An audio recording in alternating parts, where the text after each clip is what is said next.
Salve, salve, galera, terceiro ano. Espero que todos estejam bem, né? A gente sabe que está vivendo um período bem atípico, tá? Então, essa semana o professor está enviando as duas últimas atividades de filosofia, certo?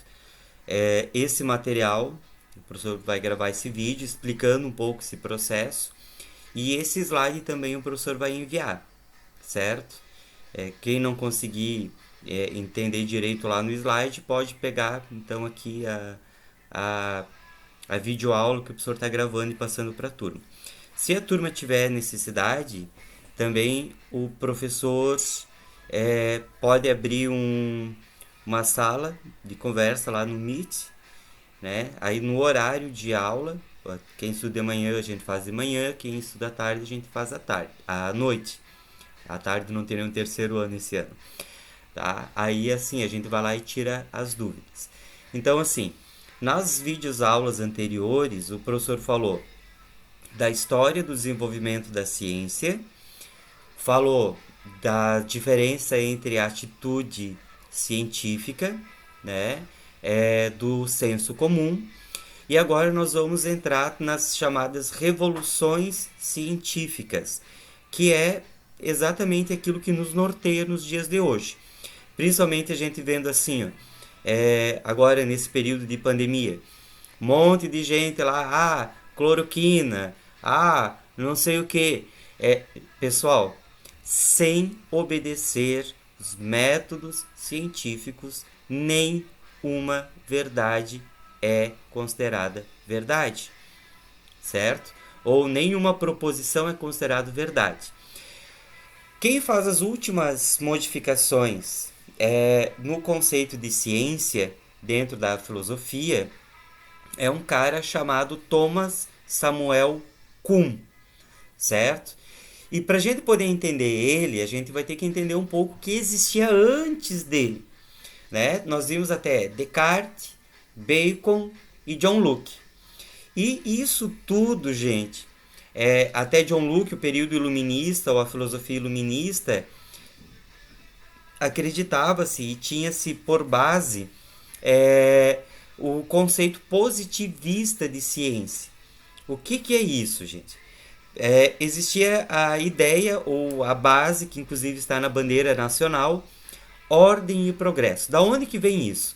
Então, ele vem de uma igreja chamada Igreja Positivista. No Brasil é muito forte o positivismo, porque carrega em si a ideia de progresso.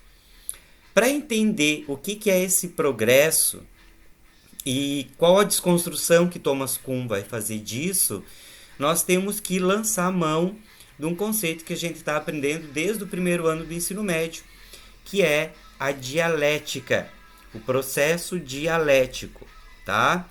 Então a dialética ela é formada por 3 pontos basicamente.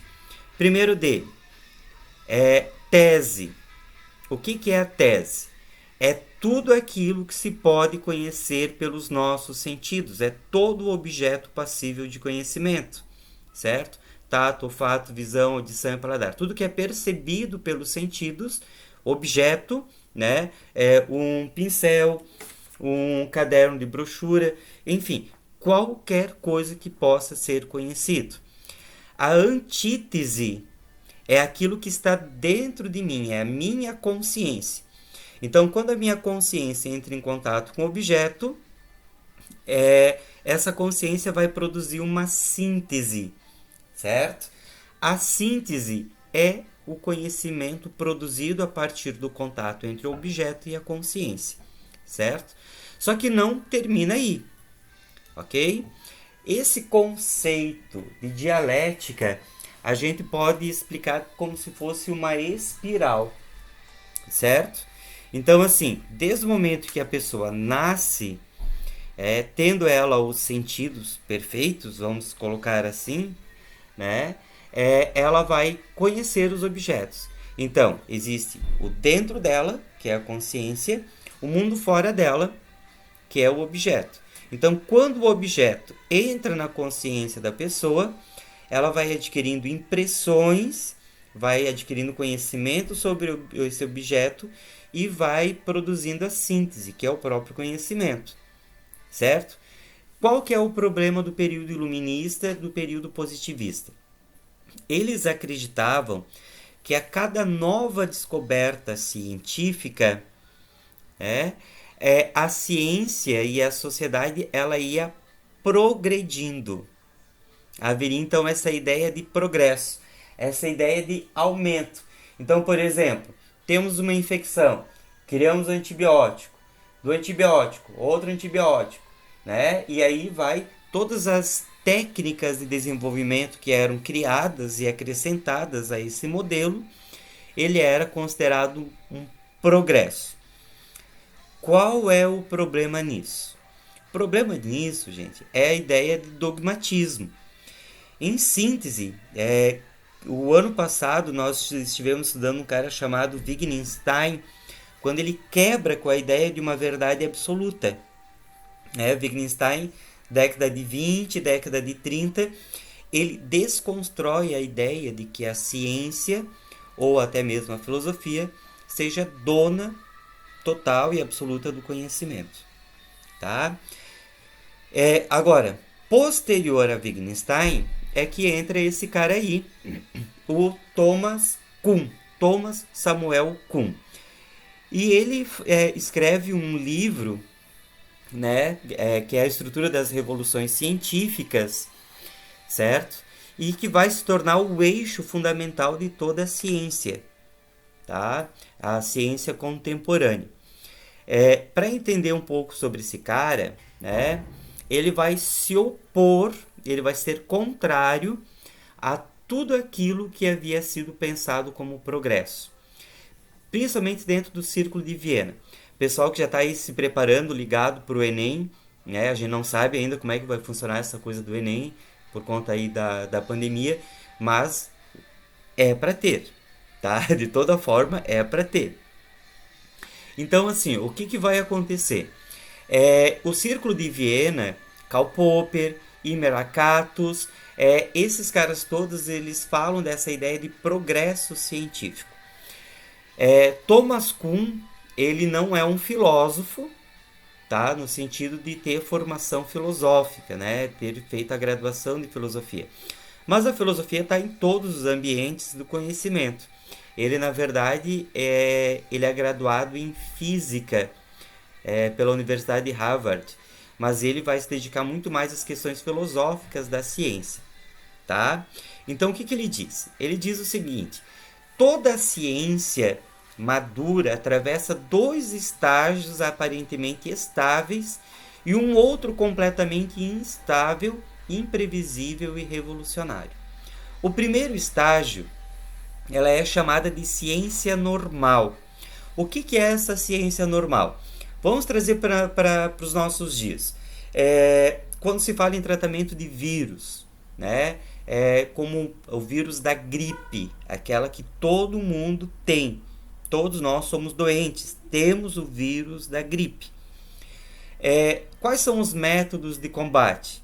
Você toma vitamina C, você toma algumas medicações para reduzir a febre, né? Que é aquilo que expõe essa doença, né? Você pode tomar alguns antibióticos comuns, aqueles que já são vendidos na farmácia, que são vinculados por todos os médicos. Mas agora surge então um novo vírus. Um vírus que até então não atacava seres humanos. Eu vou poder usar as mesmas técnicas para o vírus convencional da gripe? É aí que entra essa ideia de paradigma. Se eu apenas utilizar as medicações que já existem, eles podem combater os sintomas daqueles vírus, né, que já existem. Então agora, qual que é o trabalho da ciência? Romper com os métodos tradicionais de combate ao vírus. Para ele fazer isso, né, ele vai ter que fazer o que a gente chama de quebra de paradigma, que é essa nova ciência totalmente instável. Em todos os lugares do mundo, né, em que a pandemia está exposta, que está acontecendo, os cientistas estão trabalhando e aplicando técnicas diferentes para ver qual é a mais acertada. Ainda usando os métodos antigos de combate a vírus, certo? Então, é isso que Thomas Kuhn vai falar. Existe o método tradicional, que é aquele que está sendo utilizado, e um totalmente instável, novo, e que não se sabe ainda exatamente o que vai acontecer. Por isso que os tratamentos que estão sendo ofertados estão dando resultado, estão a curto prazo. São alguns meses, né? Os lugares que têm há mais tempo têm 6 meses. Para um diagnóstico científico, isso não é nada, 6 meses. Né? Até porque ainda não se sabe, por exemplo, eu já tive o Covid-19. Eu vou poder pegar ele de novo? Ainda é uma incógnita. Né? Ainda é uma incógnita. Não se sabe. Né? A cada quanto tempo nós temos uma gripe comum? Mas alguns, às vezes, levam 2, 3 anos, né? Dependendo do sistema imunológico, para ele ter de novo os sintomas da gripe. Né? Agora, esse novo vírus, ele se manifesta de novo? A gente sabe que não existe cura.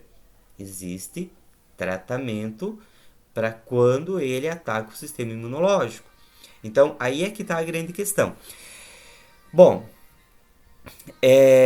então assim, gente, essa ciência, né, determinada segundo as regras e modelos de um paradigma, de uma tradição de pesquisa científica, neste estágio, o trabalho dos cientistas não vai além do que esclarecer e elucidar conceitos fundamentais de maneira acrítica e doutrinária.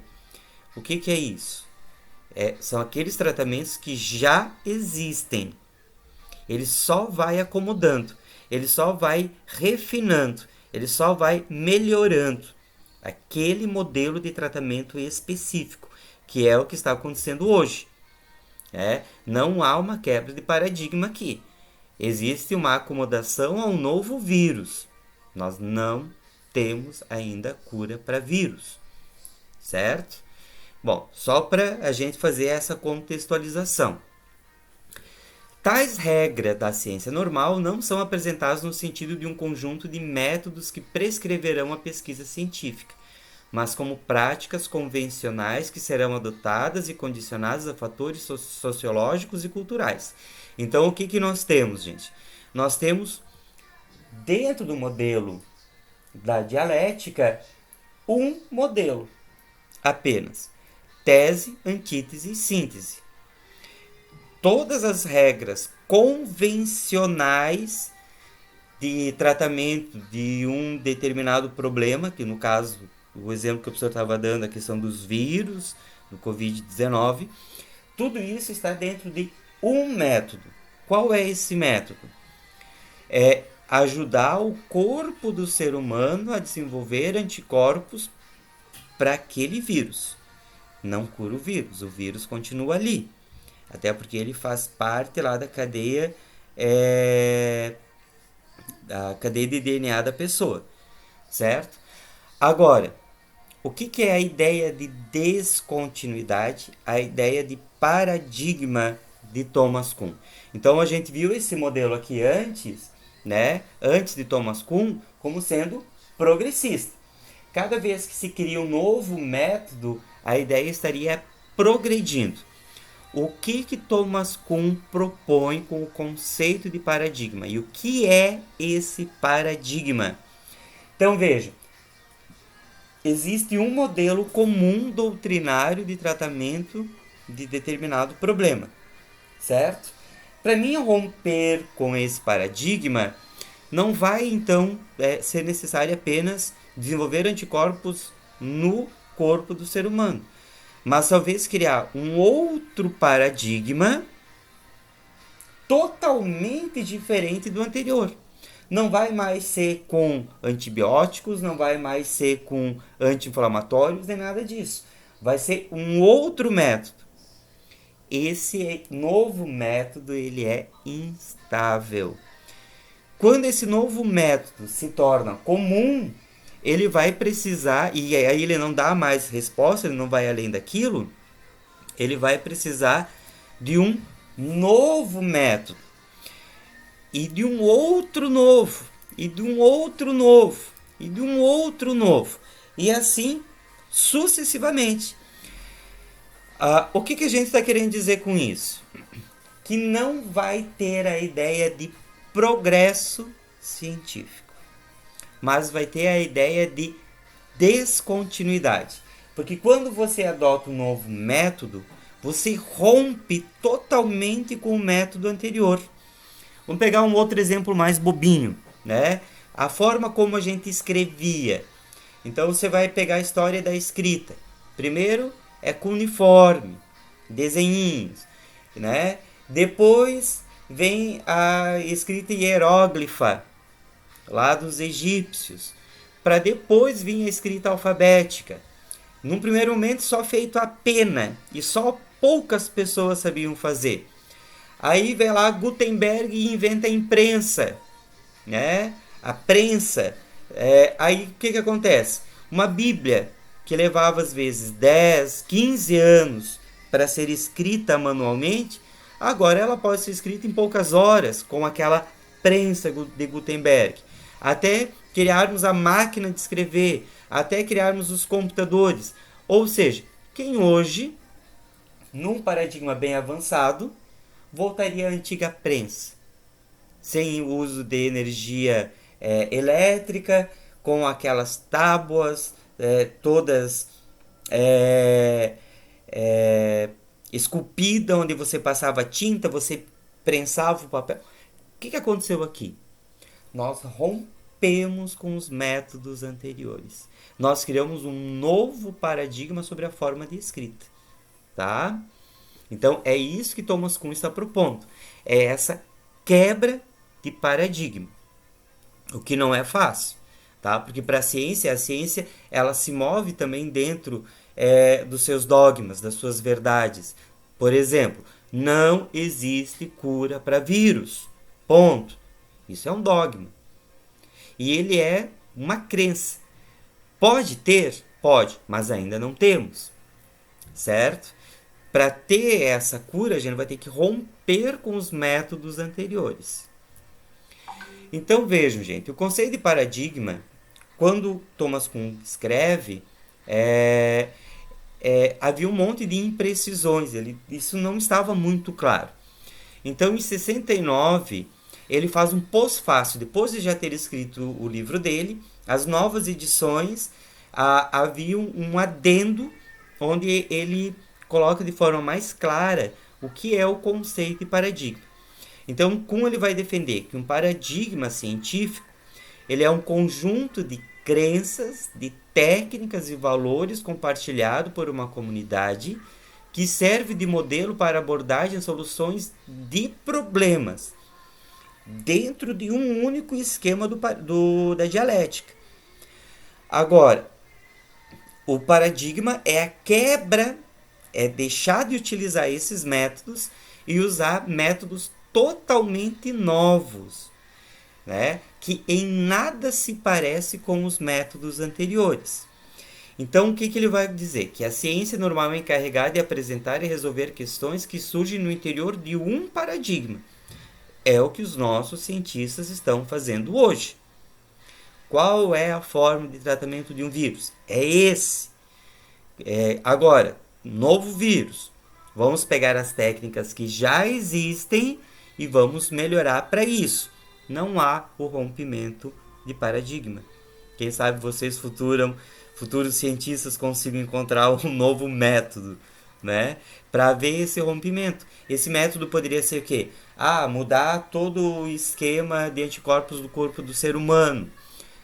Como que se faria isso?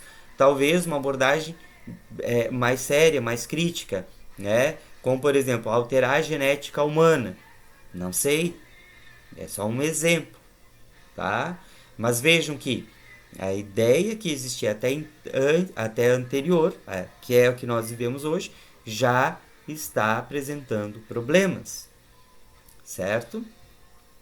É importante ressaltar que todos os problemas surgem e serão resolvidos dentro de um paradigma e que diferentes paradigmas apresentam diferentes questões e diferentes soluções.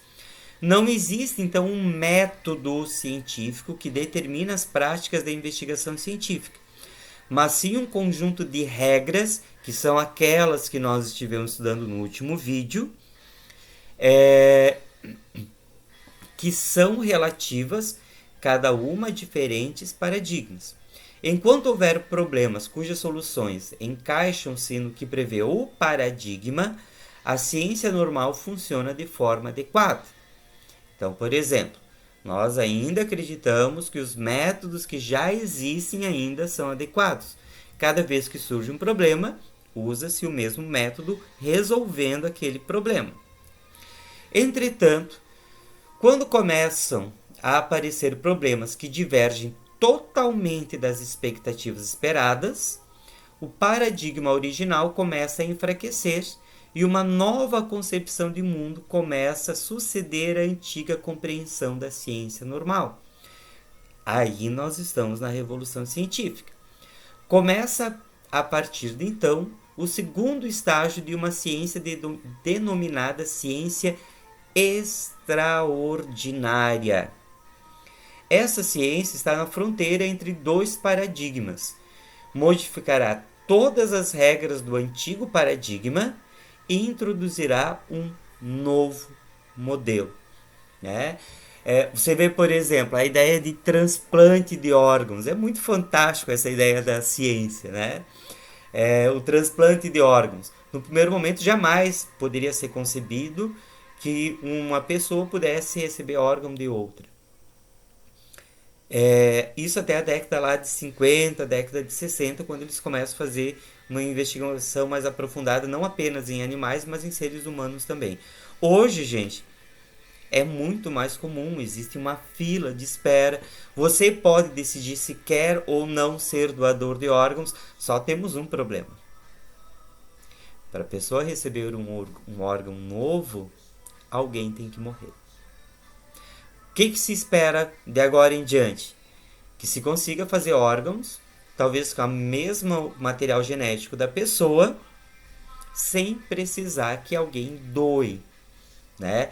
O que nós vamos estar fazendo? Nós vamos estar rompendo com o paradigma anterior. Certo? Não existe ainda, mas já existem caminhos para isso. Né? Investigações para isso. Então, as regras e métodos do antigo paradigma são dispensados, pois não permitem a resolução de problemas apresentados. Chamada também de ciência revolucionária, define a mudança de paradigmas como um processo descontínuo. Por isso que a dialética agora ela é descontínua. A ideia de progresso científico foi por água abaixo, foi pelo ralo. Não existe mais a ideia de progresso. Mas o que existe é a acomodação de determinadas técnicas, certo? Então, o que Kuhn vai defender é que os cientistas busquem caminhos totalmente diferentes daqueles apresentados até então. O que não é fácil, gente, né? Nem um pouco fácil.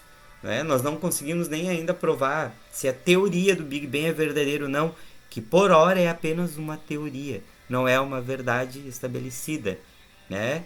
Então, gente, a produção de conhecimento, ele não é algo cumulativo ou progressivo, como acreditava-se no período positivista lá do iluminismo, né? Mas ela é fragmentada. Por isso que entre um paradigma e outro sempre vai haver conflitos, sempre vai haver problemas, certo? Até porque o ser humano lembra lá de Francis Bacon, quando ele fala dos ídolos, existe dentro da nossa consciência alguns ídolos que não nos deixam avançar, né, dentro daquele modelo que a gente espera enquanto ciência. Espero ter podido ajudar vocês. O professor então está enviando duas atividades. Uma é aquela que já estava prescrita no organograma de vocês. A quarta atividade seria a saída de campo para conhecer laboratórios. Nós iríamos na UDESC, o professor já estava até agendando tudo certinho. Mas a gente sabe que não pode acumular pessoas. Então, por hora, Não existe isso. O que o professor colocou para substituir é uma cruzadinha de revisão, certo? Então, assim, quem conseguir baixar, baixa. Quem não conseguir baixar, desenha lá no caderno, né? Faz a coluna central e vai colocando as palavras, que isso é uma forma da gente estar revisando o nosso conteúdo. Espero ter ajudado, já nos estendemos 25 minutos. Qualquer coisa, usa o slide que o professor vai estar mandando também, ou o vídeo que sair para vocês. Fiquem bem, só sai de casa se for extremamente necessário, uma pessoa bem protegida. Queremos todos saudáveis quando nós pudermos retornar às nossas atividades. Até mais, gente.